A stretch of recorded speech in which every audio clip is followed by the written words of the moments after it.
Hi, good morning, Theos. It's wonderful to be back with you.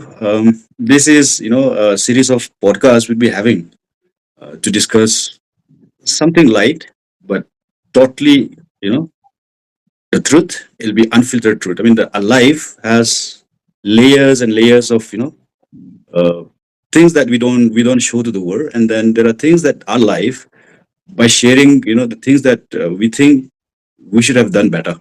Our children can see our life and then learn. It's not about a career counseling session and then they learn, right? So our life should be an open book. That is the concept of this. And when it comes to politics, it should be an unfiltered truth, uncomfortable yet, but then it has to be spoken. So since you're a friend and you've been involved in a lot of activism to do with what is wrong with this country and Manipur, you're quite a part of the fight.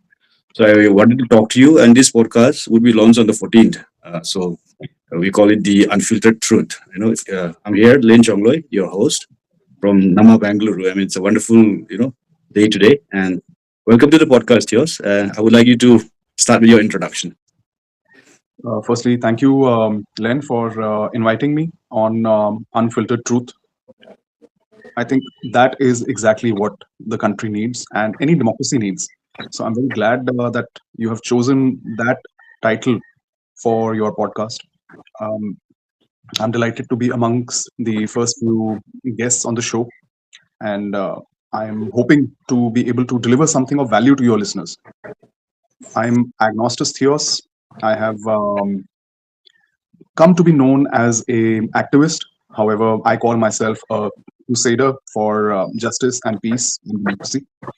I have lately started calling myself an alarmist of somebody who can look into the future and raise an alarm in a positive manner that, listen, this is a wrong direction that we're going in, whether it's individually, whether it's as a society, whether it's as a country. And from being a spectator and a, let's say, vocal critic of everything that was happening in the country, to the people over the last uh, decade more so, Mhm. I decided to take the plunge and actually do something proactively about it through petitions in the Supreme Court and through all other means available to any person in a actual so-called democracy. Democracy, right? Theos, the first time we met was in Delhi, right? November 3 rally, and I don't know. We met for a few minutes, but then we didn't have much time. But then somehow kind of just connect, right? I mean, like, see, sometimes in life, issues and things that we're concerned about, they connect people. I mean, like, an instant is a long, an instant is an instant is enough to kind of connect. So that was our first meeting, and then yeah, we decided to work on Bharat against rape, and then we are hoping to do something about it. But then we get into the hard stuff, just wanted to know how your like school days were. I mean, which school you went to, and then your education background, just to kind of like inform youngsters. I mean, like कैसा होता है? I mean, like at this age, once you reach a certain period, हमारा भी ऐसे journey होता था. Right? Kind of, something kind of, so that they know. I don't want children to go to a career counselor. It's overrated. I want them to see persons and then know what in the life of that person is at the age of 50 or 60. Or then what did he do to arrive at that point and what mistakes he did. I think those life itself is a story, filled with lessons, right? I mean, people can really read autobiographies, but autobiographies are always sanitized. But I want this to be about mea culpas, right? Our mistakes. Like for me, I could have been an IS officer. I believe I could, aramse.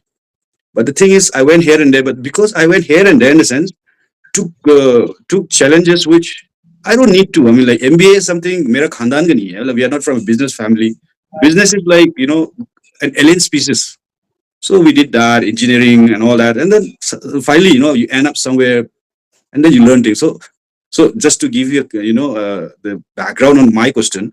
So I want to know for children, what was your education like? School mein kaise the? What were the subjects you liked, or something of that sort? Yeah.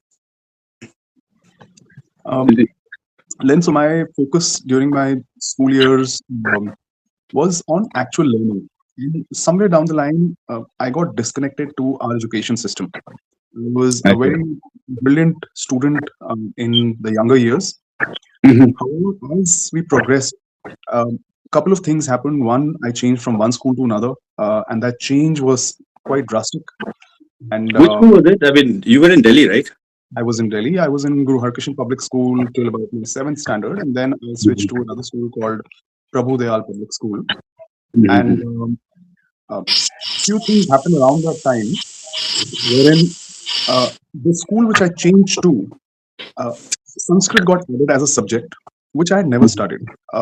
In Guru Harkishan Public School, I had Punjabi as my sixth subject, or the second language subject. Okay. And then this sudden switch to Sanskrit, I had no basics about. In Sanskrit. Yeah. My God. I mean, So, Sanskrit, yeah, it's a serious stuff. Yeah. I mean, like, yeah. and imagine, you start eighth standard Hmm. without having studied Sanskrit in of the fifth standard, of the sixth standard, and the seventh standard. That somehow created such a reverberating effect in my entire education life Hmm. that my grades started dropping down and down. Parallelly, what was the other important thing was that in these higher classes, I felt what our education system was doing to us was that you just bottle up everything, right? This is it, and this is how it's supposed to be.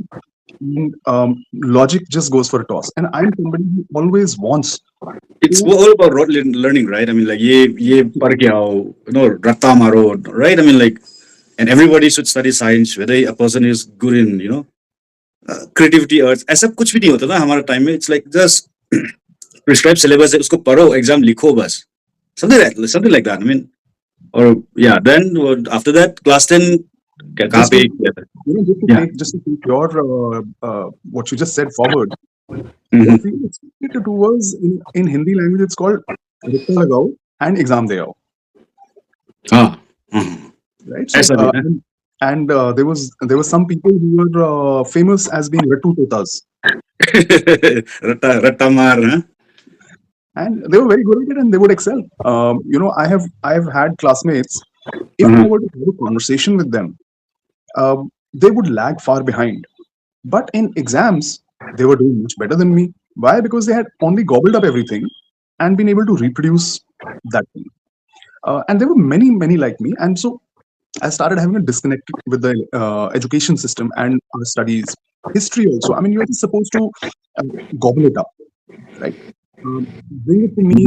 I might have a different take, but that, yeah, it's, I have read a line somewhere. There are no bad students, only bad teachers. I mean, not hitting back at the teachers fraternity, but then there's a way to teach, right? If you know, huh, I mean, there was a teacher in my fifth standard. ऐसा history पढ़ाता था ना कि you it seems like, हाँ, Vijayanagara kingdom सुनने से you get really mad, but ऐसा लग रहा है कि like you walking through that ruins, ना, like he could teach you like that. Mm. And that guy leave an impression all through your life, right? Like history was like, look, the way, we treat history, civics, geography, and all this. It's like in Indian education system, ऐसा वो side dish है. Because teachers, your science have like overemphasis on science, and then all that. No, that is also there, right? I mean, like a person, obviously class 10 tak to, now ICSE is having something like they have a choice from class 9, I think. But then otherwise, it's like सबको, same thali, right? Yeah, then class 10 from CBSE or from, CBSE. I was through and through CBSE. I And see. so eventually I went on to do diploma in mechanical engineering. But Hmm. unfortunately, I fell sick during my very first year final year exams, and I could not give all the papers. And I fell sick with a very severe bout of Hmm. chickenpox and jaundice. Okay. And clubbed together, it had nearly become life-threatening. When I came back to Delhi, I had to be admitted in the hospital, and the doctor had said that had you brought him just a few hours also late, he would Hmm. have gone into a long-term coma.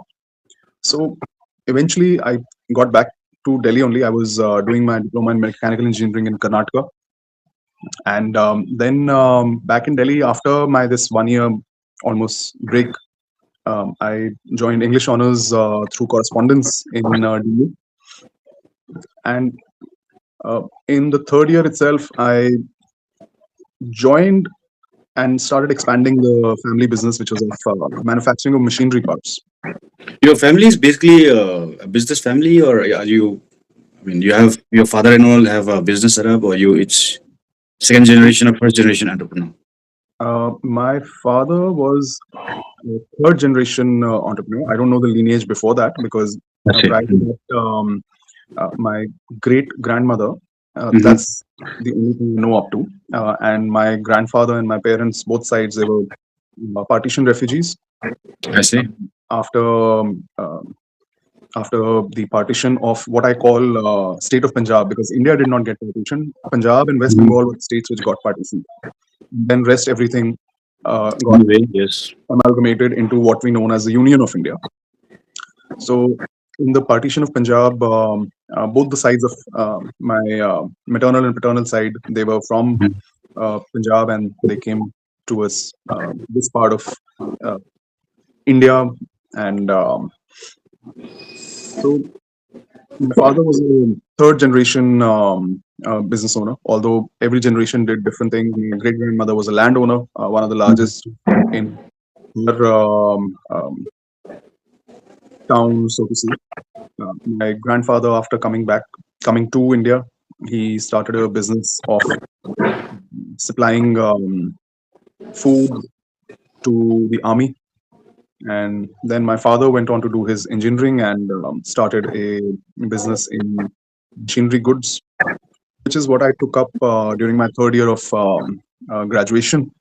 Mm-hmm. And I also started expanding it, adding new products and new customers, etc. I Mm-hmm. did that for a few years, but eventually I realized that I'm somebody who's a very who's got a creative bent, and the work that I was doing, usme, basically getting yourself all dirtied up, muddied up, and you would come back home all black and blue from all the dust and the uh, the paint and everything that is used in the factories.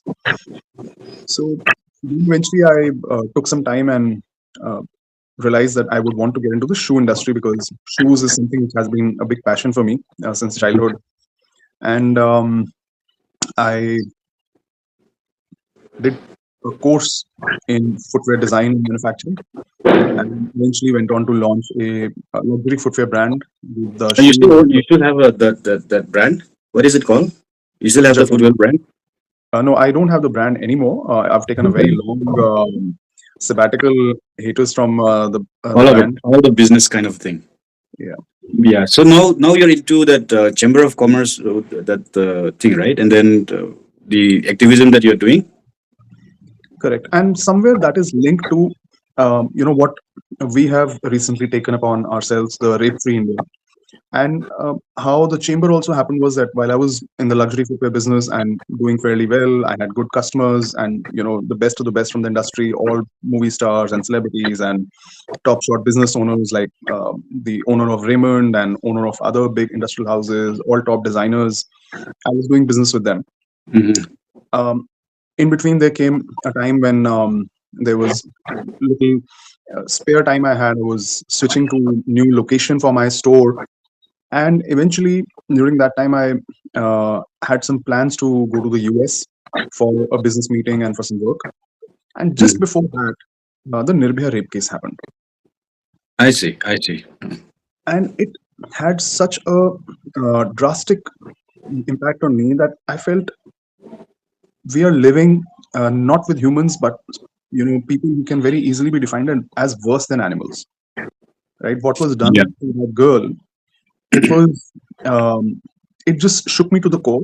And while I had to go to the US for a business meeting, and I hate going to the US. I mean, Mm-hmm. um, I had a 10-year visa, but in almost those 9 years prior to that, I had been to the US just twice.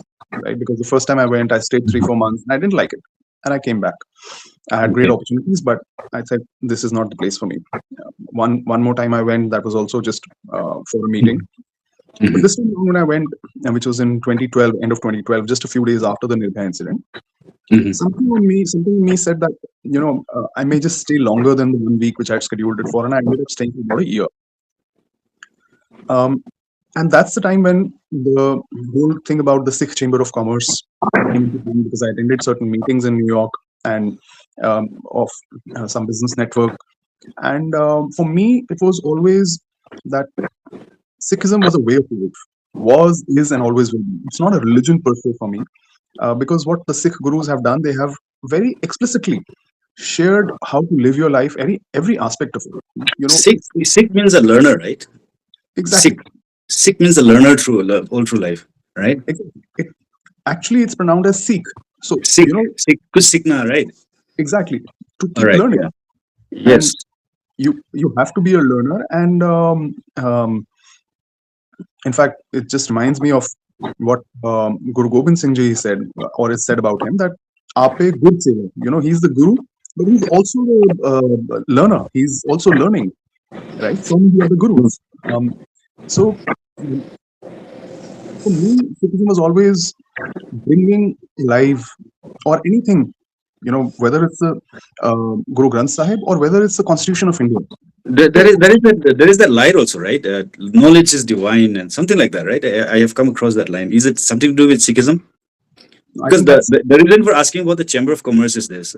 See, we also started a Chamber of Commerce because the Indian Chamber of Commerce or even the Northeast Chamber of Commerce, they have these turnovers. Like you have to be a company with this much turnover, and this is your membership fee, ka kuch contribution, all that. And then I'll be very blunt. वहाँ पे तो मारवाड़ी ही घुस सकता है.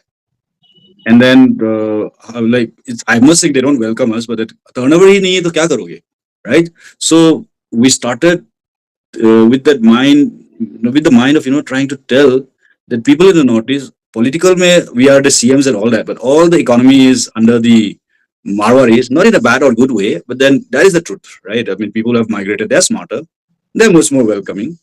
So either we learn from them, or either we do business together with them, or either we also learn. I mean, you can't just be in the service sector or manufacturing to hey India. Mein. So all we end up is being the vegetable vendor.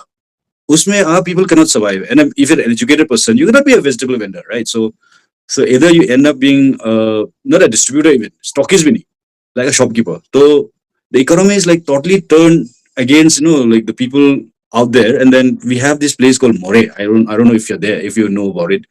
So yeah, I think More is the border town, and then wahan pe the people are local there. They are like the porters, right? So the idea was, how do we teach these people to kind of become a contributing member to the Indian economy, and also be have some say in the local economy at least. So financial independence, and then teaching them or giving them a confidence because for us it's an alien concept, being a businessman or being an entrepreneur.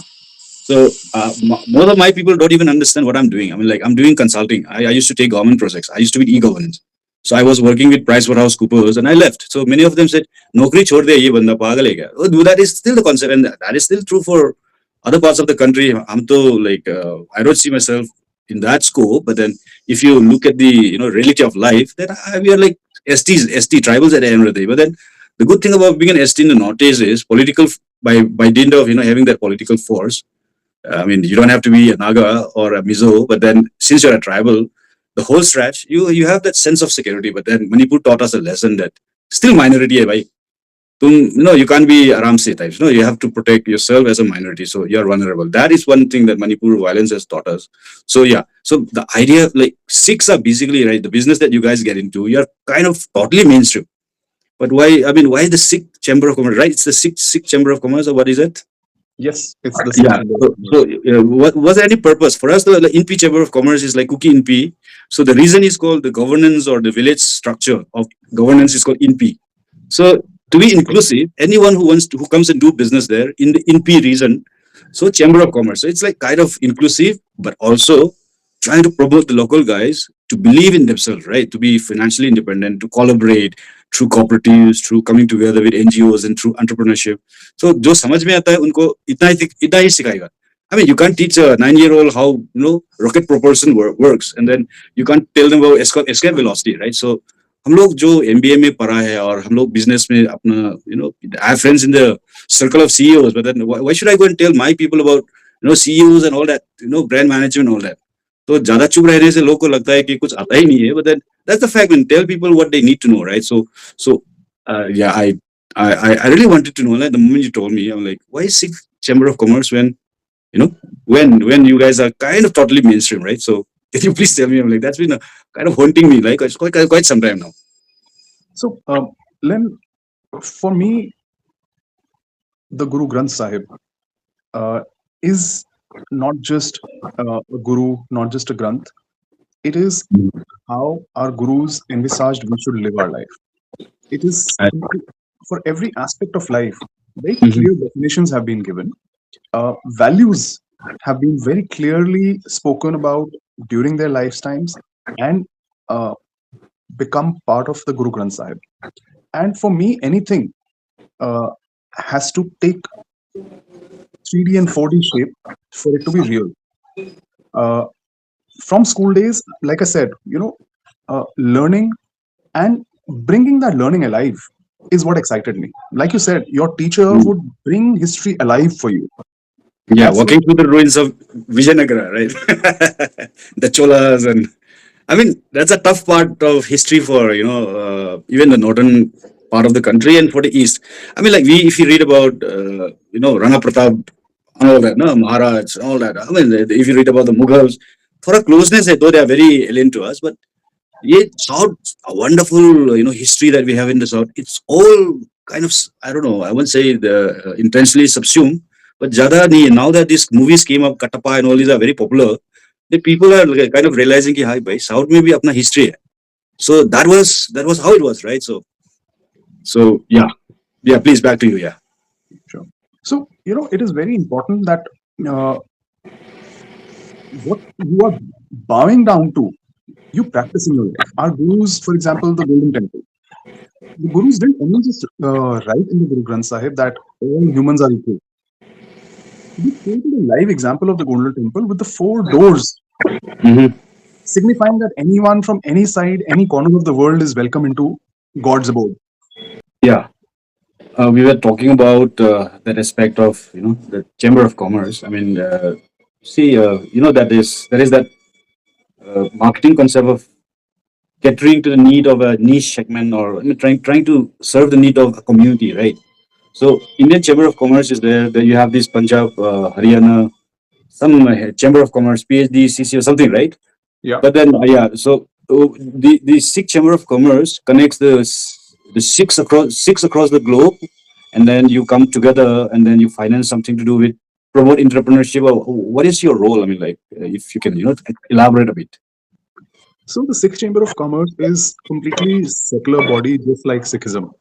The idea Okay. is to bring people It takes together. the value from Sikhism. Absolutely, exactly. All right. I got it. I got it. Right. So it So I is can become a member of it. absolutely you can. Okay. And people across the country, irrespective of nationalities, irrespective of their religious beliefs or the faith, or if they're atheist, uh, anyone Mhm. can become a member. The only thing we ask everyone is that you will operate basis of these values, and we try to keep reminding our members those values, which, if we see, are very basic human values, uh, and they're basically ethical business practices. So, honesty, integrity, equality, oneness, and integrating, giving back to the society in your entire business and work. Whether you are a business Mhm. owner, whether you are a professional, it doesn't matter. Mhm.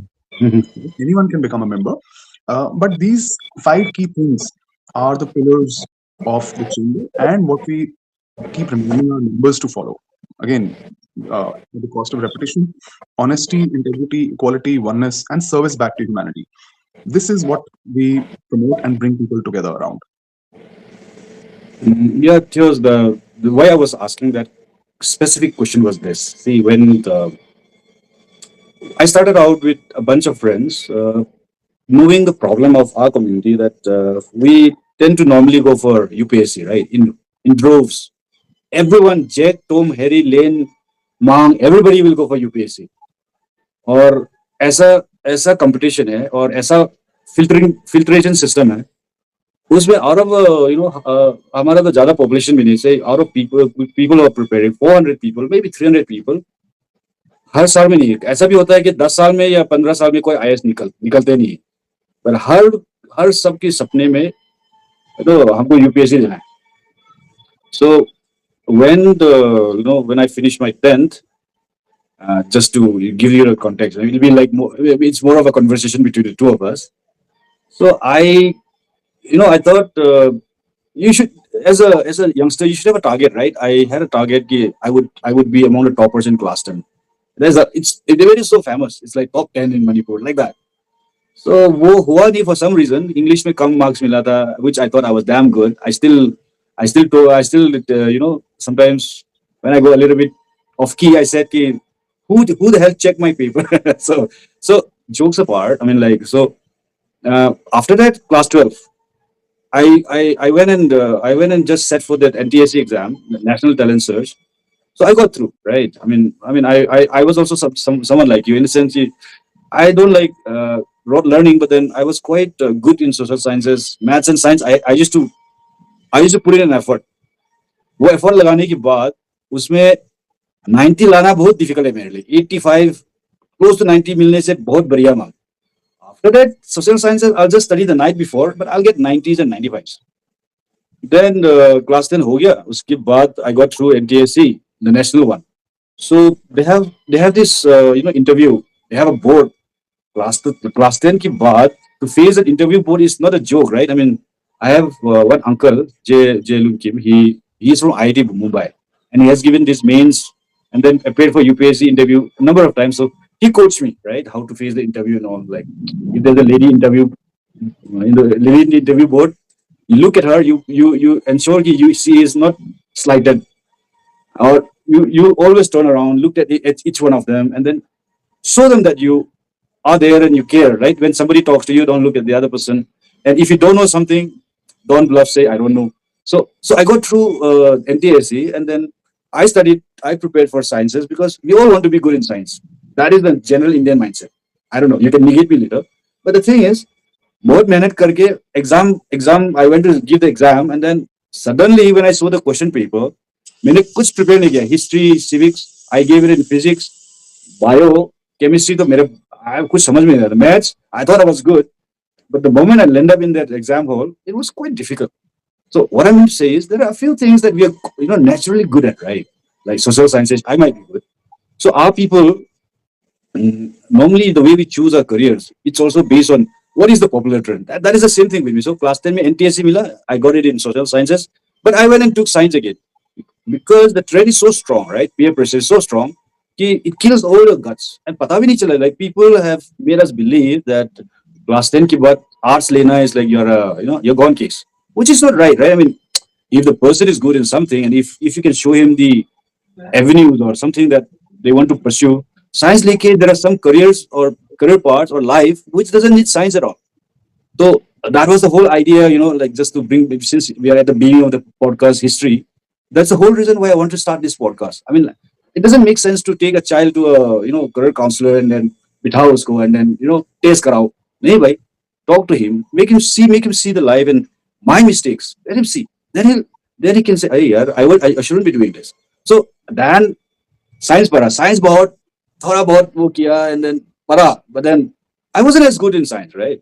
That you have to admit. So, but science के बाद like I was good in the concepts, but I was not menti बच्चा नहीं है. Maths करके ना, like, what I don't understand is people who just muck through the whole system and very hardworking, but unko, if you ask him why this problem is like this, he will not know. Physics, he will tell you about Boyle's law to everything, ditto, dot for dot. He won't know what it means. So people a lot go for tuitions. I was like, tuitions gaya, but then I mean somehow I don't connect with those teachers, right? So after मेरा तो engineer बना because there was this. Let's be honest. There was this college which accepted students from the Manipur and all this. REC during our time, you have to submit your mark sheet. So मेरा science, maths or physics में high था. I mean, like, if they calculate, it was okay, and among the tribals. But that actually, if you talk to this younger generation, I won't stand anywhere, right? So reservation also helps. But then the thing is, when you enter there, what do you do? But then I'm mixing it up. But then when I got my scholarship in social sciences, NTSC in class 10, I should have strike out and say कि मुझे arts लेना है, मुझे ये किताब लिखना है, sociology में ये करना है, philosophy. That confidence is not given to our kids. Not like उसको ऐसा test है, ट्रेन में science पढ़ाओ, उसके बाद इंजीनियर पढ़ा, उसके बाद नौकरी नौकरी नहीं मिलेगी क्योंकि उनका पैशन नहीं था. अभी एक मूवी था ना, थ्री इडियट्स, उसके बाद भी the same mistake is going on in this country, right? So what I have realized now, I am now close to 50. I know, like, if I had gone for arts, I would have say 100 books in my name by now. Engineering para, you struggle. It's good. I mean, in the sense that you're trying something, banging your head against something which doesn't come naturally to you. But then there again also, I thought I was not good in engineering, but I got jobs in all the core mechanical companies again, not in software. Then after that FMS क्यों पढ़ा, because लोग पढ़ रहा है इसलिए हम भी पढ़ना है. But then we are a family of lawyers, not I mean, judges or the chief and something like that, right? So for me to do marketing was kind of demeaning. I don't know now that I can reconcile, but I still don't know how to sell even a pen. I mean, हम लोग के लिए ना, this is something we have to overcome. We don't, especially me. The Americans, their economy, they don't produce anything, but how does that economy work? It's because of the ability to market things, right? So just to share it with you, since we are talking about the Chamber of Commerce, हमें वही develop करना है. मेरा तो अभी तक sales का जो डर है ना, अभी तक गया नहीं. एमबीए खत्म कर लिया, देन एमबीए में मार्केटिंग में ज्यादा किया, फाइनेंस में माइनर किया, and because of Osama bin Laden जो नौकरी मिला वो ले लिया, which is also mistake, right? Since you are marketing, you should have a goal कि हाँ मार्केटिंग में ये करना है, ब्रांड मैनेजमेंट करना है या एडवर्टीजमेंट. तो जो मिला ले लिया. तो now I got into finance. Finance में गोल है मतलब. So you have to learn on the job again. But the one thing that connects everything is, if you are like Didhar, no, like not scared of learning, and then if you believe that studies doesn't have to be in silos, there's nothing called science, there's nothing called arts. Okay, you have an earlier advantage, but the ability to kind of use your brain and then move from one segment to the other, I think that is the only thing that children should be taught, and then make them follow their passion. So like the Chinese, where they are the first to kind of the Mandarin officers, you know about the exams that they have. I think it's 20 days, some 12 days. सुबह से लेके they have to write and they have to do martial art, they have to do war strategy and all that. So coming back to that, right? So why I'm so interested about the Chamber of Commerce is we have this ICC. We're also inclusive, but our people, either we go for IS, we go for government jobs. It's well understood. Like unko, I personally feel that I won't be able to survive there. I mean, like ragar ke you are like some LIC में assistant then assistant manager बन के उसमें ऐसा climb करना है. For some people who have these big dreams, it might be difficult, but some people might prefer that security. And in societies like ours, sometimes it works better because life is so uncertain, right? I mean, with all these fiscal cycles and all the economic cycles that we see, government jobs at one point when I did my MBA, it wasn't a big thing. Then suddenly, the government changes. After Manmohan Singh ki baat, this new government comes in. So Manmohan Singh ki time mein, all the Manrega thing comes up. So IS officers become big time guys. So Vajpayee ki time mein, they do this, they divested a lot of, public sector companies, and then even some of the IS officers, they came back to private. So though it's all mixed up what I say, so all in all, what I mean to say is, हम लोग अपना passion जो है ना, like when we are young, why didn't they give us the courage to follow or find out our passion? Oh yeah, right. So now, our people, what we do when we started the INPI Chamber of Commerce is like we try to make it inclusive, but that INPI and then most of the members will be from that community, since we are also tribals, right?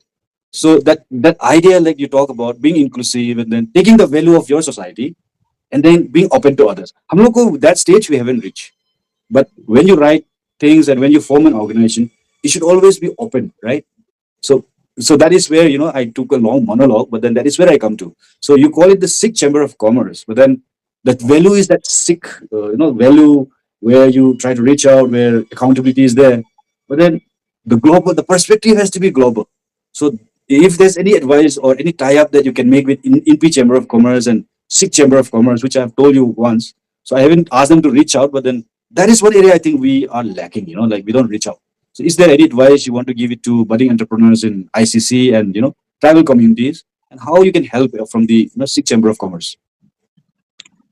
So Len, it'll be an absolute pleasure to have a collaboration, and we do these collaborations with other organizations from time to time. And Mhm. there have been quite a few over the last few years that we've been around, and certainly it'll be a very exciting thing, a new thing, and we could all put our minds and energies on also resolving the crisis, not just in Manipur, but also bringing to life what the government policies have been on paper of look east, right? Yeah, And this kind agreed. of Yeah. debates with, right? Mhm. I don't believe in anything just simply written and done for the heck of it.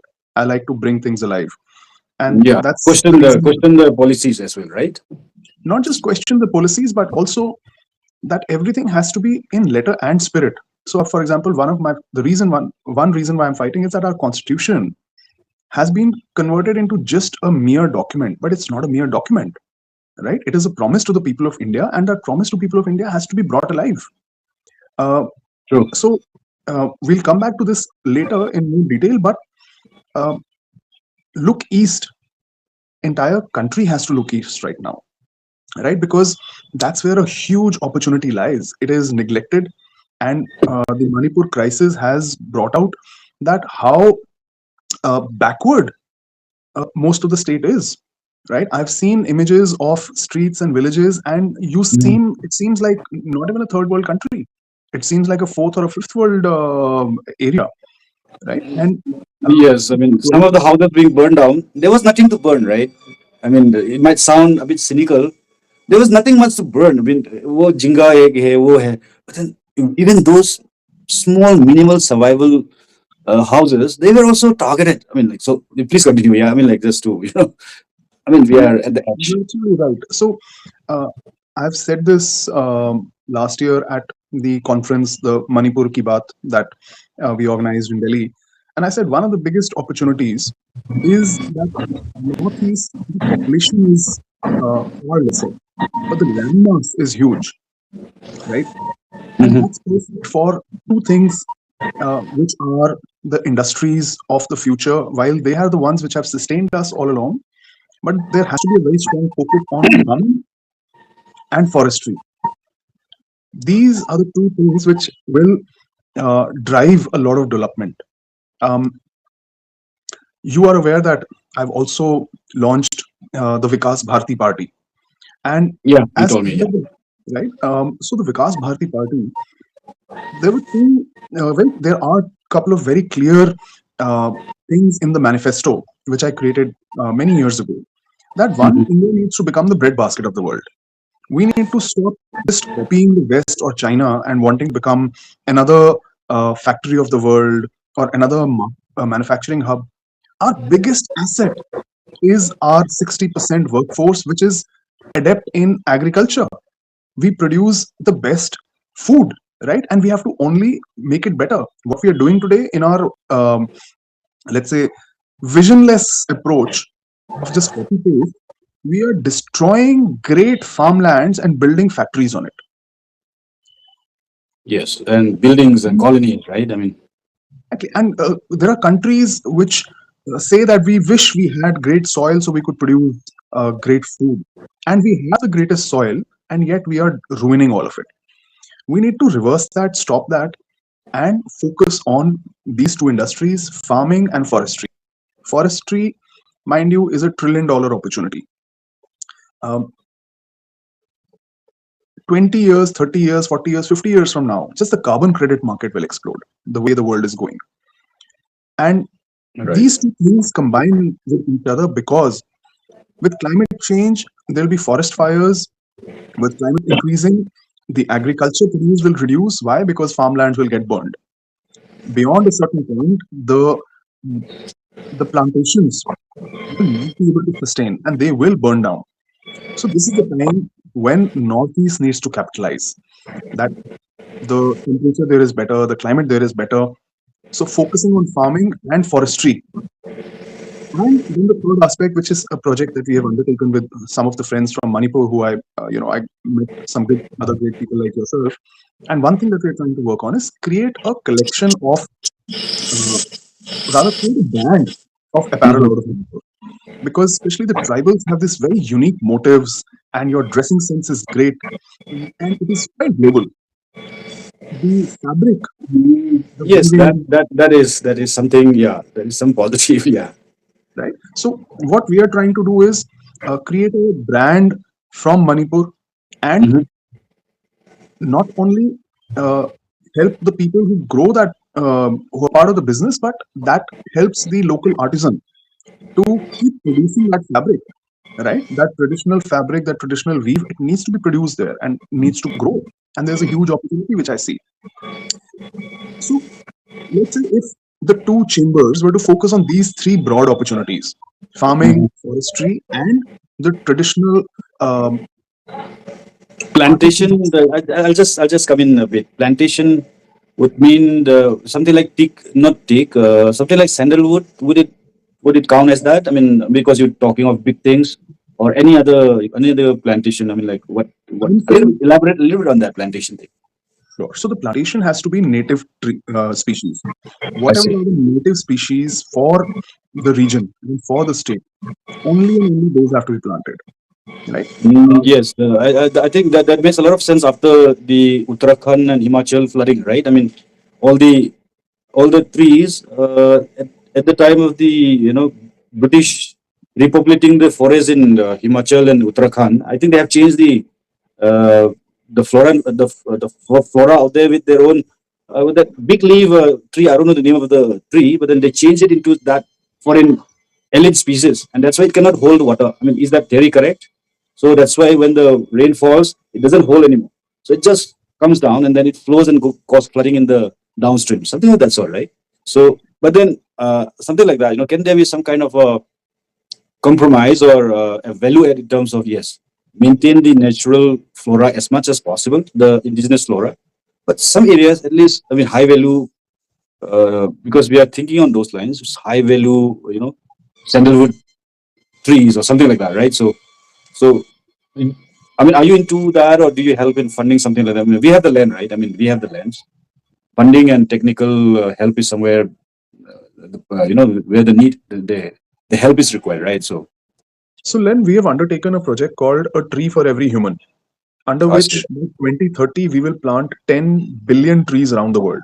The idea is to plant a tree for every single human who has ever walked the planet till 2030.